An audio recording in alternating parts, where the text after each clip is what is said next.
মেয়ের বাড়িতে কিরকম অনুষ্ঠান করা যায়? মেয়ের বাড়িতে আবার কিসের অনুষ্ঠান? বিয়ে হবে, বিয়ের পরে একটা খাবারের অনুষ্ঠান সুন্নাত এবং শরিয়া সিদ্ধ, সেটার নাম ওয়ালিমা, এবং সেটা করবে ছেলে পাত্রপক্ষ।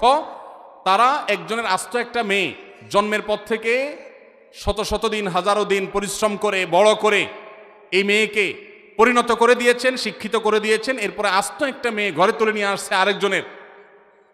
এই খুশিতে, নতুন বউ ঘরে আসছে, সেই খুশিতে সবাইকে খাওয়াবে, এটার নাম হলো ওয়ালিমা।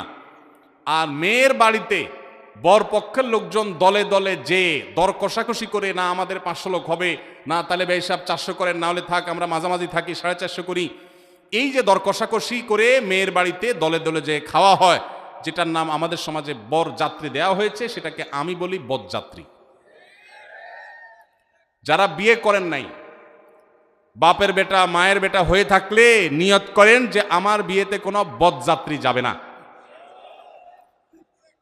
যেই বাপ মেয়েকে জন্ম দেওয়ার পর তাকে বড় করে তুলেছেন তিলে তিলে, আপনার তো বিয়ের পর শ্বশুর মশাইয়ের সামনে বসে দোজানো হয়ে বলা দরকার যে শ্বশুর বাবাজি, আপনার মেয়ে জন্ম থেকে বড় হওয়া, বিয়ে দেওয়া পর্যন্ত এর পিছনে কত লক্ষ টাকা খরচ হয়েছে, আনুমানিক একটা ফিগার বলেন।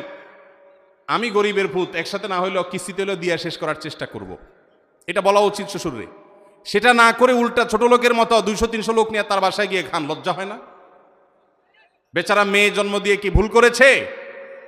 একজন মেয়ে বয়সে বিবাহের উপযুক্ত করা পর্যন্ত পড়ালেখা, খাওয়া দাওয়া, ঔষধ, চিকিৎসা, আদর, স্নেহ কত কিছু দিয়ে গড়ে তুলেছে। এরপর আস্ত মেয়েটাকে সারা জীবনের জন্য আপনি নিয়ে যাচ্ছেন। সারা জীবনভর শ্বশুরের এই কৃতজ্ঞতা, শাশুড়ির এই কৃতজ্ঞতার দায় আদায় করে শেষ করতে পারবেন না। সেখানে আবার যৌতুক আশা করেন, সেখানে আবার 200-500 লোক নিয়ে তার বাসায় খেতে যান। এর চাইতে নির্লজ্জতা আরেকটা হতে পারে না।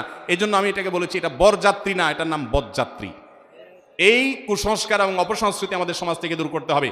ছেলে পক্ষ খাওয়াবে, মেয়ে পক্ষ না। হ্যাঁ, মেয়ের বাবাকে আল্লাহ অঢেল দিয়েছেন, তিনি খুশি হয়ে সবাইকে খাওয়াচ্ছেন, ভিন্ন কথা। কিন্তু শর্ত দিয়ে দাবি করে তার কাছ থেকে দর কষাকষি করে আদায় করলে সেটা অবশ্যই জুলুম হবে, এটা পরিহার করতে হবে।